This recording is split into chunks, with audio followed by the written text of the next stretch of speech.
esteja gravando. Voltando, armazenamento inadequado de objetos, animais peçonhentos, que nunca vai ser o caso de vocês, espero eu, e outras situações de riscos que podem oferecer a esse cliente, tá?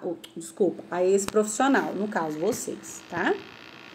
Esse daqui, quando você gera tudo certinho, além de proteger você, está protegendo também o cliente e o cliente de vocês. Então, não é só uma proteção para vocês, é para eles também, tá bem?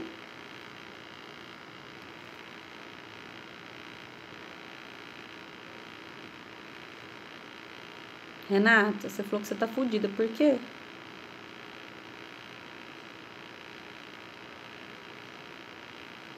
O grupo amarelo aí, ó. O dia todo. Tudo errado. Tudo assim, né? Essa daí é jeitinho, né? Senhor. Gente, vocês não têm noção. Eu sei, eu também tô. O meu também é. Só que o meu ainda é pegando peso, menino. Tem pacientes 115 quilos, 120. Esse é o normal, tá? Porque aí tem uns pacientes de 200 quilos. Ó, só que os de 200 quilos a gente não tenta mover ele sozinho, não, tá? Porque é impossível. Mas sim. Vocês sabiam que para fazer massagem modeladora, acho que todo mundo aí já ouviu falar, ou já fez, recebeu a massagem, ou já ouviu falar dela. Quando a gente vai fazer massagem modeladora, o jeito certo de fazer a massagem, o posicionamento da coluna. Então, o professor de vocês de massoterapia vai ensinar vocês a fazer essa massagem. Ele vai ensinar o posicionamento da perna, do quadril, porque tem um jeito certo de você fazer para você não lascar com a sua coluna, para você conseguir fazer mais de um cliente por dia. Porque se você não utilizar as técnicas corretas, vocês não dão conta de fazer, vocês dão conta de fazer um cliente. No segundo cliente, você já capota, vocês não dão conta, certo? A Laura tá louca pra ser modelo ou pra fazer? Porque tem gente que adora ser modelo. Eu não vou negar vocês, não. Eu adoro massoterapia. Eu fiz vários cursos de masso. Apesar de eu não atuar, tá, gente? Eu fiz vários cursos, mas não de modeladora, mais de relaxante. A relaxante é legal. É legal de fazer e de receber. Agora, bom mesmo é drenagem, menino. Você sai de lá fininho. Amo receber. Eu também, Renata. Eu sou do grupo, tô dentro. Gosto de receber. Então, voltando aqui. Então, esses são os grupos. São os 5 grupos de risco que nós temos. Físicos, químicos, biológicos, ergonômicos e de acidentes, certo? Então, aqui... Nossa, por que ficou 2 palavras físicas? Que esquisito. Tava isso, não? Então, os riscos físicos... Gente, desformatou tudo. Ela era para ser compridinha, assim. Não sei por que ficou desse jeito. Então, os riscos físicos, eles têm os ruídos, a vibração, a radiação. Isso tudo gera riscos físicos. Quando você fala de radiação... A gente está falando até de iluminação excessiva. Por quê? Porque tem o excesso de radiação ultravioleta. E isso faz mal para a pele da gente, tá? Então, não é só radiação gama, que são radioativas, né? Que a gente tem, por exemplo, no raio-x e em outras coisas. Mas também a própria iluminação. Sabe vocês, maravilhosas maquiadoras, que eu, por sinal, amo maquiar muito. E aí, a gente adora uma iluminação na cara, né? Pra poder visualizar melhor, fazer os desenhos, né? A maquiagem melhor quando a gente tem uma melhor iluminação. Só que você já imaginou, a cliente, ela vai ficar exposta àquela luz ali por um pouco tempo. Agora, você, que é o profissional, você vai ficar exposto naquela luz ali, às vezes... 12 horas por dia, né? Então, ou mais, dependendo do tipo de maquiagem que você faça, né? Ou quantidade de clientes que você tenha, você vai ter várias horas ali exposta àquela luz. E mesmo ela sendo essa luz de LED, essa luz não incandescente, ela pode prejudicar não só a pele, mas pode prejudicar os olhos. Então, tem luzes hoje em dia que a gente compra, que são caras, mas elas não emitem raios ultravioletas. Mas elas podem prejudicar a visão também. Então, não é só queimar a pele, também é a questão da visão, tá certo? Eu sei, tem coisas que dá para proteger, se prevenir, tem coisas que não tem jeito, tá, gente? Que a gente tem que manter ali a sorte de não se prejudicar durante o processo de trabalho, tá? O que é muito difícil. Então, vamos para os riscos químicos. Eu coloquei aqui alguns exemplos, né? Obviamente, dentro da área da estética, os riscos químicos, eles existem, por exemplo, com os ácidos que vocês utilizam, cair na pele de vocês por acidente, né? Ou com excesso na pele do cliente. Mas inalação disso é muito difícil, porque não existe um gás que vocês utilizam que ele seja prejudicial à saúde, né? O que a gente utiliza para poder abrir os poros, que a gente chama que é a máquina de ozônio, não gera danos diretamente a vocês, a não ser que vocês coloquem em vocês, né, em grande quantidade, mas na maioria das vezes não, tá?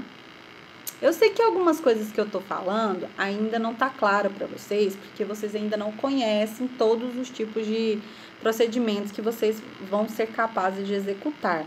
Mas quando vocês estiverem lá executando, vocês vão lembrar disso. Ah, não, mas a agulha de micropigmentação, você tá furando a pele, isso não vai ser químico.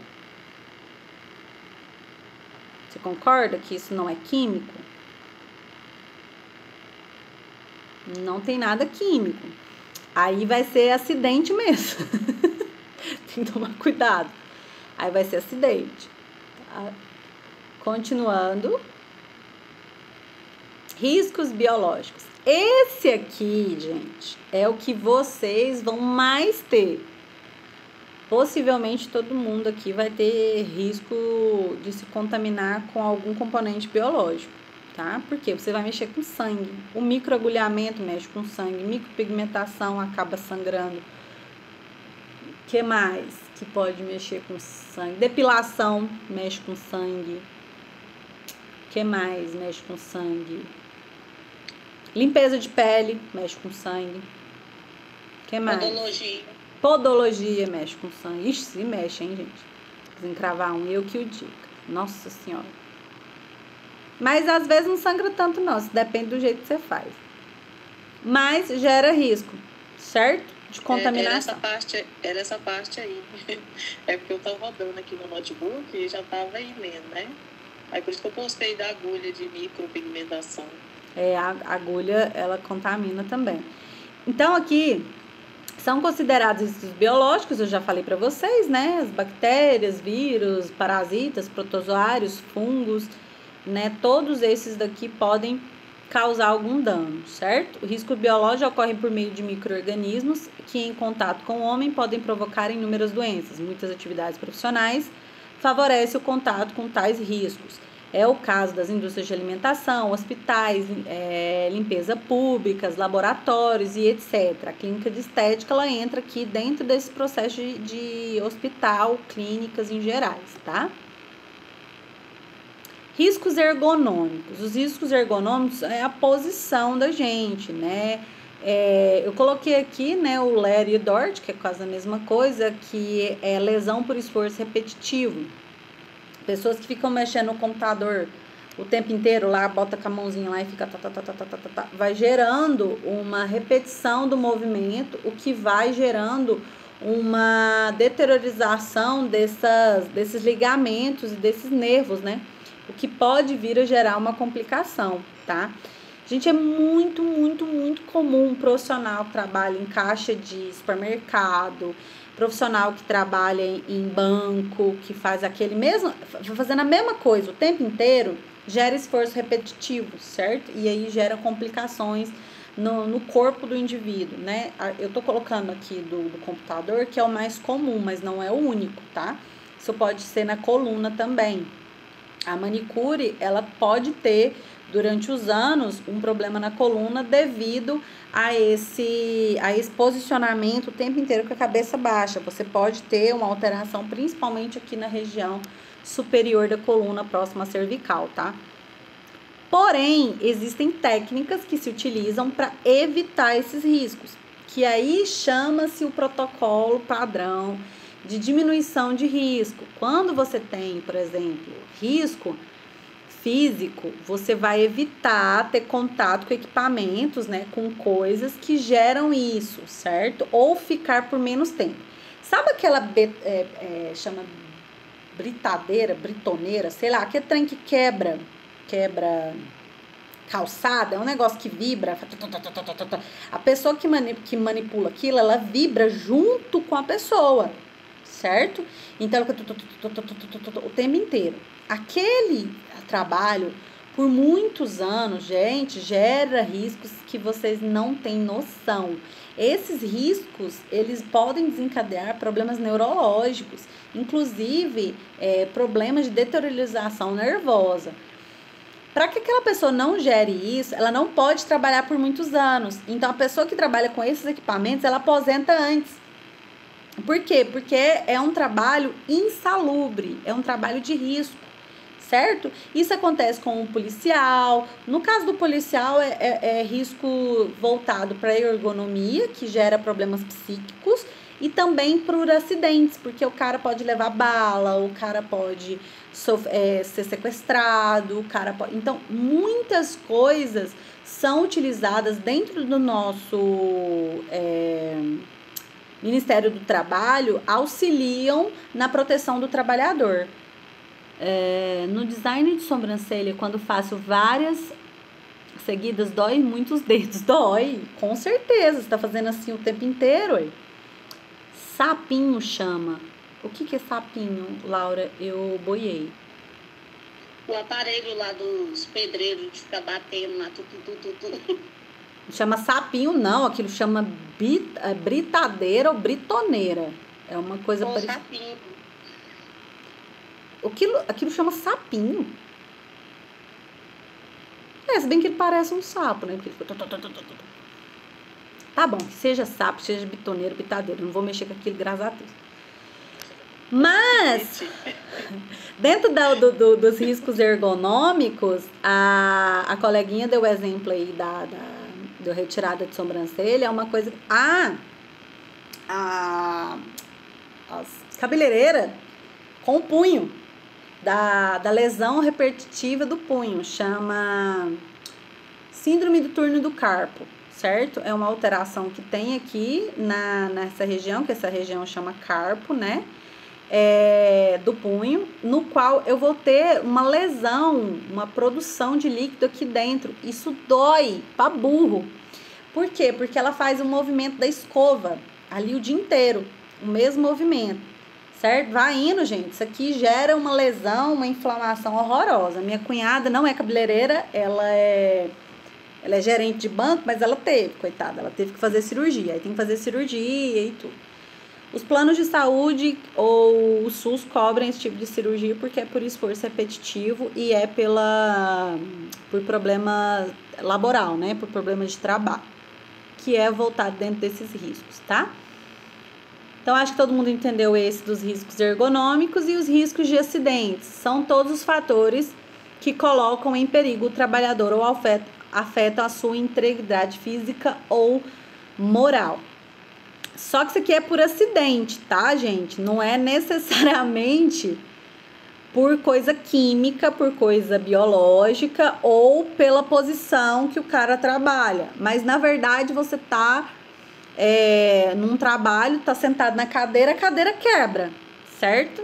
Então, essa cadeira quebrou, isso é um risco de acidente. Por que tem risco de acidente? Porque a pessoa não faz manutenção da cadeira. Maca, você vai fazer um atendimento de um cliente, aquilo pode ocorrer o risco daquela maca quebrar e o cliente está em cima dela.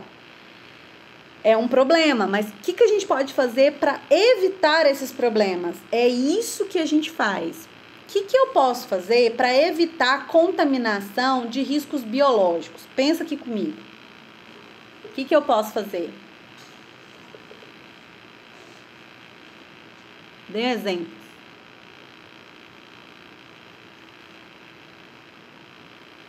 Limpeza. O que mais?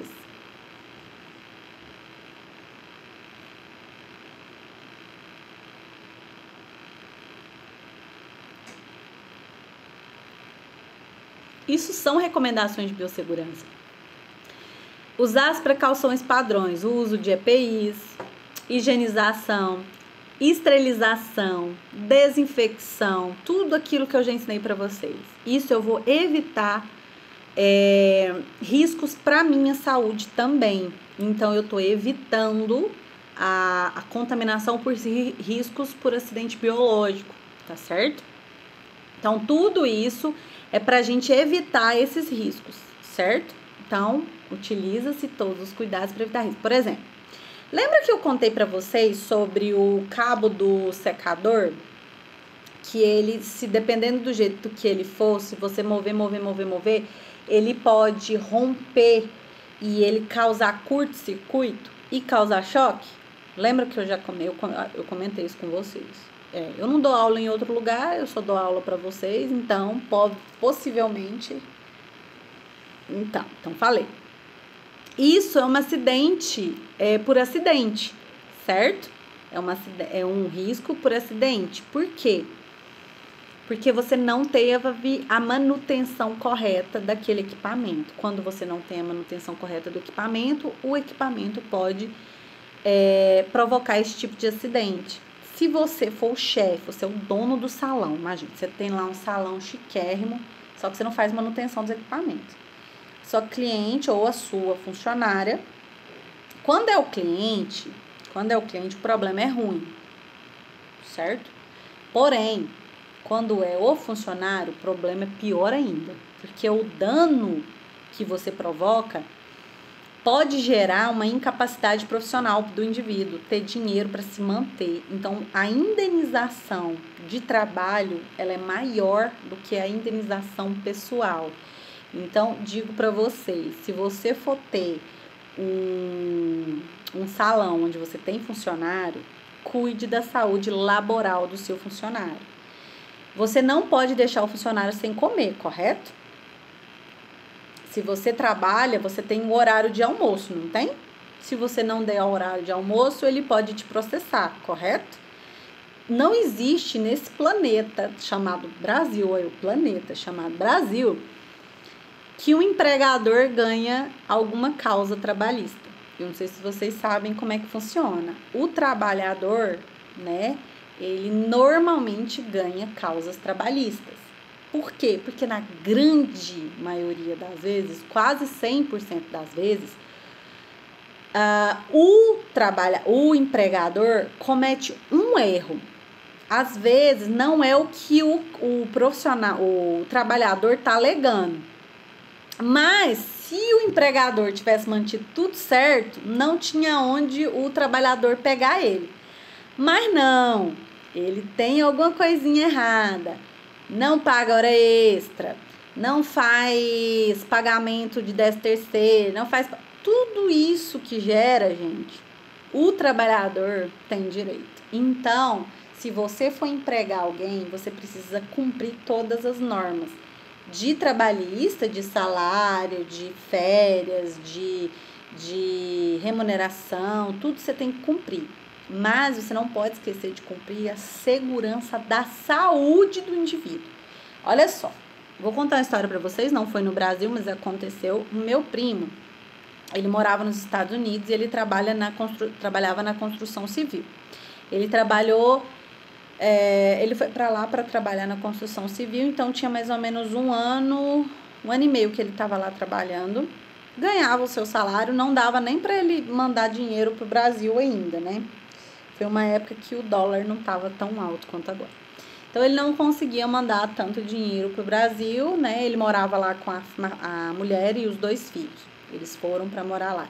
Ilegais, como a maioria dos brasileiros que estão lá. O que aconteceu?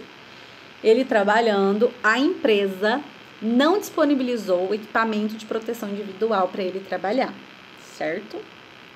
Quando você não disponibiliza, todo o risco fica por conta do empregador, certo? Vamos de novo.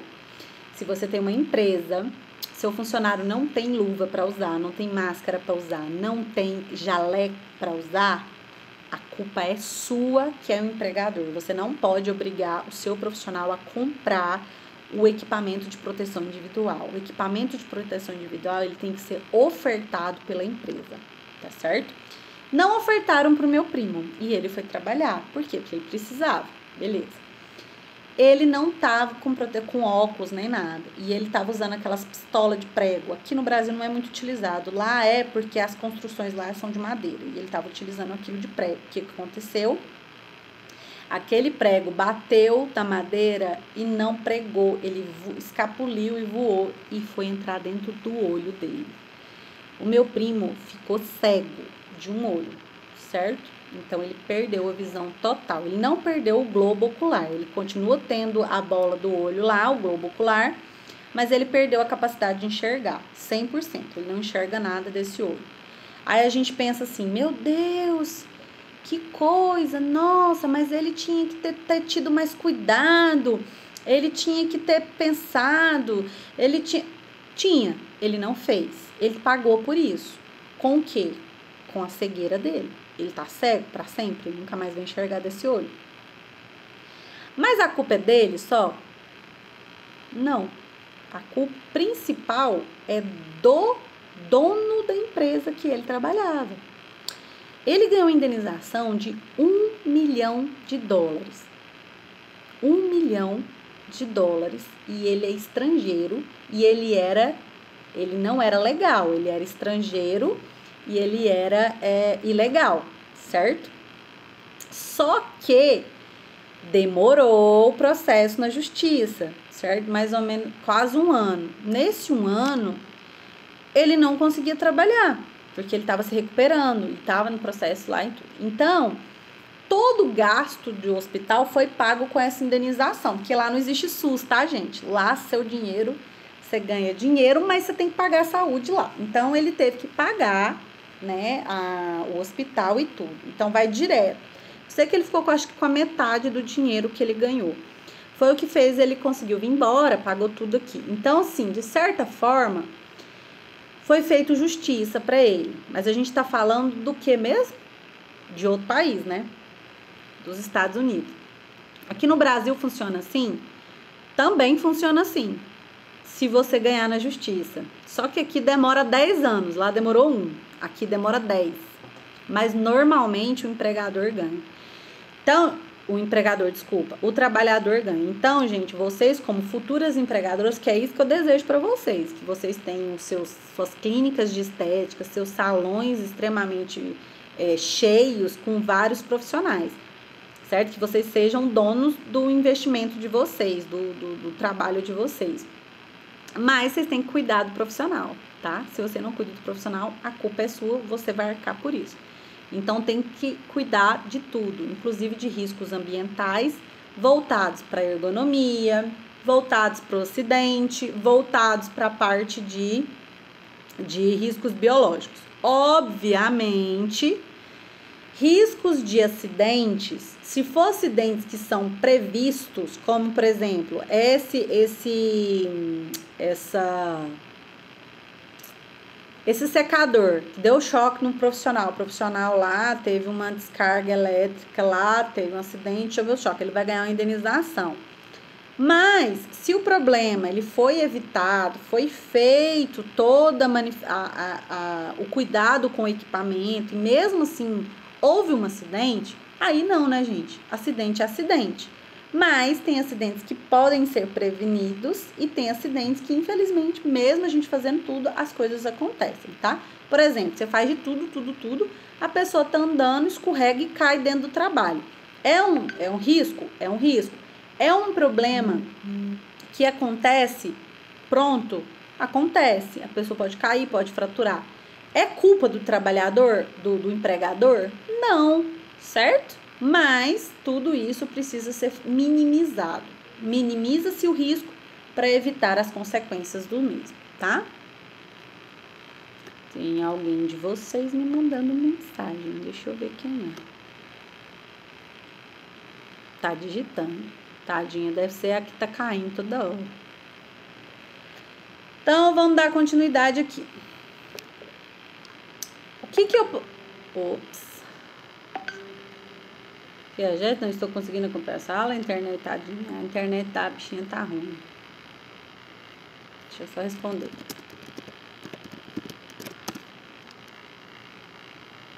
Vamos continuar. Então, o que nós podemos fazer para minimizar esses problemas? Então, prevenção ou eliminação de riscos. Medidas administrativas.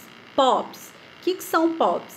São protocolos operacionais padrão.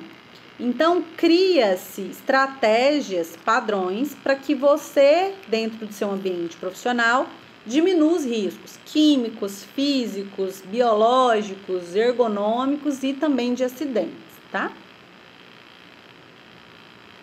Medidas técnicas, programa de prevenção de acidentes.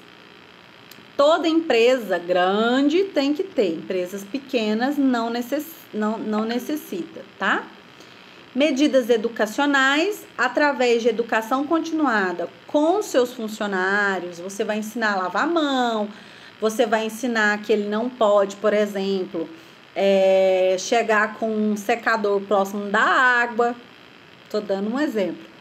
Você precisa explicar que ele precisa fazer os cuidados ideais de higienização das mãos, que ele precisa utilizar os EPIs, como que se utiliza os EPIs, certo? Para que isso não gere riscos para ele e também para os clientes de vocês,